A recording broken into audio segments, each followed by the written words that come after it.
యమునా నదిలో పడవ నడుపుతున్న సత్యవతిని చూసిన శంతను ఆమెను పెళ్లి చేసుకోవాలనుకున్నాడు. ఆమె తండ్రి అయిన బెస్తరాజు వద్దకు వెళ్లి అడిగాడు. అందుకు ఆ బెస్తరాజు కుదరదు అని అన్నాడు. అడుగుతున్నది మహారాజని తెలిసినా కూడా దాసరాజు అమ్మాయిని ఇవ్వనన్నాడు. ఏమిటి దీని ఆధ్యాత్మిక ఆంతర్యం? సత్యవతి అంటే సత్యనామక భగవంతుణ్ణి తన వద్ద కలిగినది అంటే వేదజ్ఞానం అని కదా చూశాం. అదే అన్వయాన్ని ఇక్కడ కూడా చేసుకుంటే వేదజ్ఞానాన్ని అడిగిన వారందరికీ ఇవ్వకూడదు అన్న సందేశం తెలిసి వస్తుంది. యోగ్యాయోగ్యతలు, పాత్రతలు చూసి మాత్రమే జ్ఞానాన్ని పంచాలి. అవేవీ చూడకుండా అన్నాన్ని ఇవ్వాలి. ఇది మన పెద్దలు చేసిన విభాగం. అంటే అన్నదానానికి పాత్రతతోనూ యోగ్యాయోగ్యతలతోనూ సంబంధం లేదు. కాని జ్ఞానాన్ని పంచాలి అంటే మాత్రం వాటిల్ని తప్పనిసరిగా చూడాలి అన్నారు పెద్దలు. ఆ విధంగా వేదజ్ఞానానికి ప్రతినిధి అయిన సత్యవతిని ఈనాడు ఇవ్వను అని అంటున్నాడు ఆమె తండ్రి అయిన బెస్తరాజు. ఏ కారణం వల్ల నీ కూతురిని నాకివ్వనంటున్నావు అని అడిగాడు శంతను. అప్పుడు దాసరాజు, మా అమ్మాయికి పుట్టే అబ్బాయిని కురుసామ్రాజ్యానికి రాజును చేస్తానని చెప్పు, ఇస్తాను అని అన్నాడు. ఎలాగైతే బాహ్లూకిని మాతామహుడు తన కూతురుకు అబ్బాయే పుడతాడని తెలుసుకుని పెళ్లి చేశాడో అదే భవిష్యత్ జ్ఞానాన్ని ఈరోజు ఈ బెస్తరాజు ప్రదర్శిస్తున్నాడు. శంతనుకు వెంటనే దేవవ్రతుడు గుర్తుకు వచ్చాడు. ఈ మధ్యనే కదా నేను నా ఒక్కగానొక్క కొడుకుని తిరిగి పొందింది. ఈ మధ్యనే కదా అతనికి యువరాజ పట్టం కట్టింది. అలాంటి యోగ్యుడైన అబ్బాయిని కాదని నా వ్యక్తిగత సుఖం కోసం ఈ బెస్తరాజు కూతురుకు పుట్టబోయేవాడిని రాజును చెయ్యడమా అని అనుకున్నాడు శంతను. తను చేస్తున్నది సరియైన పని కాదు అని భావించినవాడై మరో మాట మాట్లాడకుండా బెస్తరాజు ఇంటి నుండి బయటకు నడిచాడు. రాజధానిని చేరుకున్నాడు. కాని మనసులో బాధపోలేదు. ఉత్తమరాలైన భార్యను పొందలేకపోయానే అన్న చింతలో మునిగిపోయాడు. తండ్రి బాధను దేవవ్రతుడు కనిపెట్టాడు. ఆ బాధకు కారణమేమిటో తెలుసుకుని తగిన పరిహారం చెయ్యాలని అనుకున్నాడు. తన బిడ్డకు ఎలాంటి అన్యాయం కాకూడదని తండ్రి, తన జన్మదాత కష్టాన్ని తొలగించాలని కుమారుడు పరస్పరం ప్రయత్నిస్తూ ఉన్నారు. ఇది కదా కుటుంబమంటే, ఇది కదా బాంధవ్యమంటే. ఇలాంటి దివ్యమైన భవ్యమైన కుటుంబ సంబంధాలను చిందరవందర చేసుకుంటున్నాం కదా. మనం భారతీయులమేనా అని అప్పుడప్పుడు అనిపించక మానదు. ఎందుకు ఈ కాలంలో తండ్రి కొడుకుల మధ్య అభిమానం బదులు ద్వేషం చోటు చేసుకుంటోంది? ఎందుకంటే తండ్రి శాంతతనువును సాధించకపోవడమే, కొడుకు దేవవ్రతాన్ని ఆచరించకపోవడమే. ఈ విధమైన మనోవిశ్లేషణకు తాత్పర్య నిర్ణయం ద్వారా మార్గం చేసి చూపిస్తున్నారు మధ్వాచార్యులు.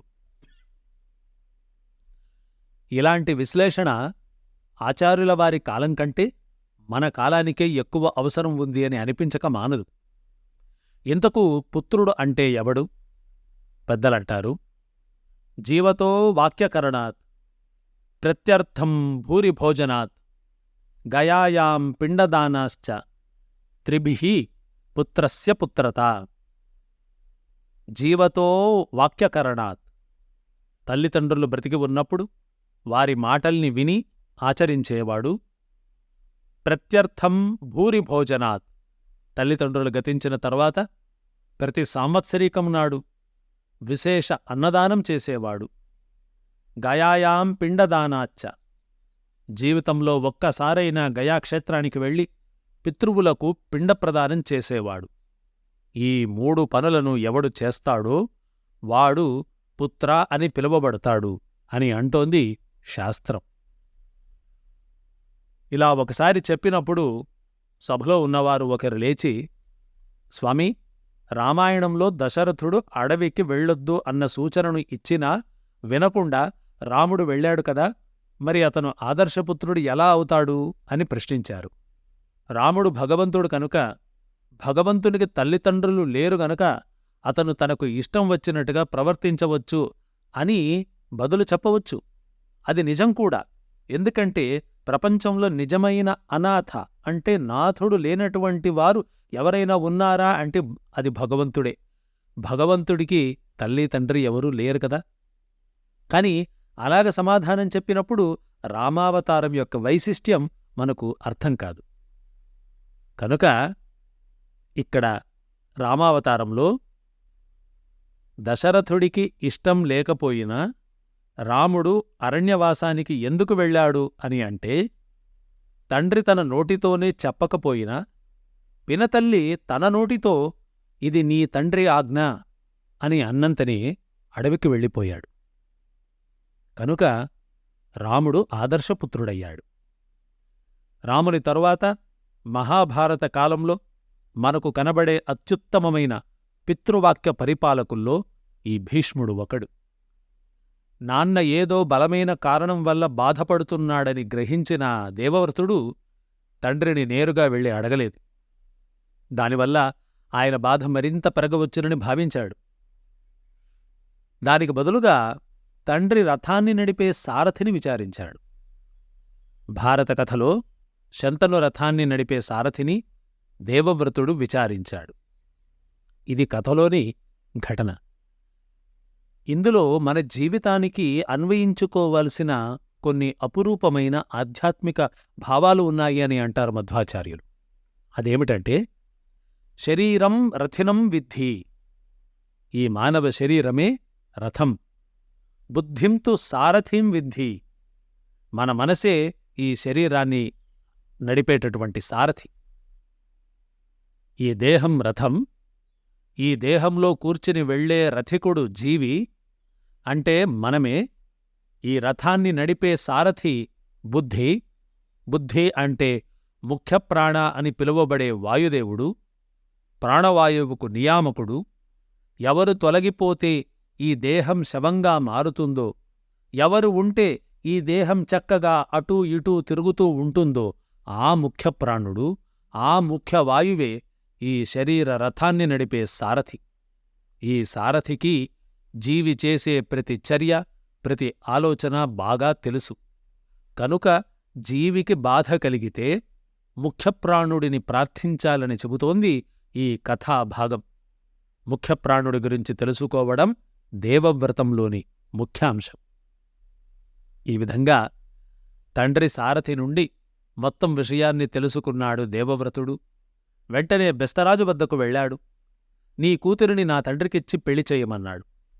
అప్పుడు బెస్తరాజు తన షరత్తు గురించి మళ్లీ చెప్పాడు.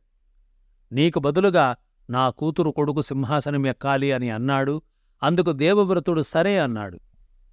అప్పటికీ దాసరాజు ఒప్పుకోవడం లేదు.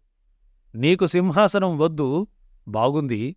కాని రేపు నీకు పెళ్ళై పిల్లలు పుడితే వారు ఊరుకుంటారా? నా మనవణ్ణి దించేసి వాళ్లు గద్దెను ఎక్కరన్న భరోసా ఎక్కడుంది అని అన్నాడు. ఇందుకు జవాబుగా దేవవ్రతుడు, అయితే నేను పెళ్లి చేసుకోను, బ్రహ్మచారిగానే ఉంటాను అని అన్నాడు. ఈ భీషణ ప్రతిజ్ఞలను విని దాసరాజు ఆశ్చర్యంతో యగాదిగా చూస్తూ ఉండగా ఆకాశం నుండి పుష్పవృష్టిని కురిపించారు దేవతలు. ఎలాంటి కీలకమైన సందర్భంలో దేవవ్రతుడి ఇలాంటి భీకర ప్రతిజ్ఞలు చేశాడు అంటే, యువకుడు, విద్యావంతుడు, మహావీరుడు అయిన దేవవ్రతునికి తమ కూతుళ్లను ఇవ్వడానికి ఎందరో రాజులు ఆశగా ఎదురుచూస్తూ ఉన్నారు. వయసు మీద పడుతున్న తండ్రి ఏ క్షణంలోనైనా గద్దె దిగి తనను కూర్చోబెట్టవచ్చు. ఇలాంటి సమయంలో తనకు వ్యక్తిగతంగా తీవ్ర నష్టాన్ని కలిగించే ప్రతిజ్ఞలను చేశాడు దేవవ్రతుడు. ఇందువల్ల దాసరాజుకే కాదు, పైన ఉన్న దేవతలకు కూడా ఒళ్ళు జలధరించింది. భీమవ్రతత్వాత్ భీష్మ అని అంటారు మధ్వాచార్యులు. ఓ దేవవ్రత, ఈ రోజు నుండి నువ్వు కేవలం దేవవ్రతుడివి మాత్రమే కాదు, భీకర వ్రతాన్ని స్వీకరించినందువల్ల భీష్ముడవు అని వాళ్లు ఘోషించారు. సత్యవతి అంటే వేదజ్ఞానం మనకు దక్కాలి అంటే మనలో త్యాగబుద్ధి ఉండాలి, స్వార్థాన్ని నిర్మూలన చేసుకుని ఉండాలి అన్న సందేశాన్ని భీష్ముడు ఇస్తూ ఉన్నాడు. సత్యవతి అంటే వేదజ్ఞానం మనకు దక్కాలి అంటే మనలో త్యాగబుద్ధి ఉండాలి, స్వార్థాన్ని నిర్మూలన చేసుకుని ఉండాలి అన్న సందేశాన్ని భీష్ముడు ఈ విధంగా ఇస్తూ ఉన్నాడు. మరి ఆ తర్వాత ఏమైంది? భీష్మ ప్రతిజ్ఞ విన్న శంతను ఏం మాట్లాడాడు? అందుకు భీష్ముడు అయిన దేవవ్రతుడు ఎలా స్పందించాడు అన్న వివరాలను తర్వాతి భాగంలో చూద్దాం. శ్రీకృష్ణార్పణమస్తు.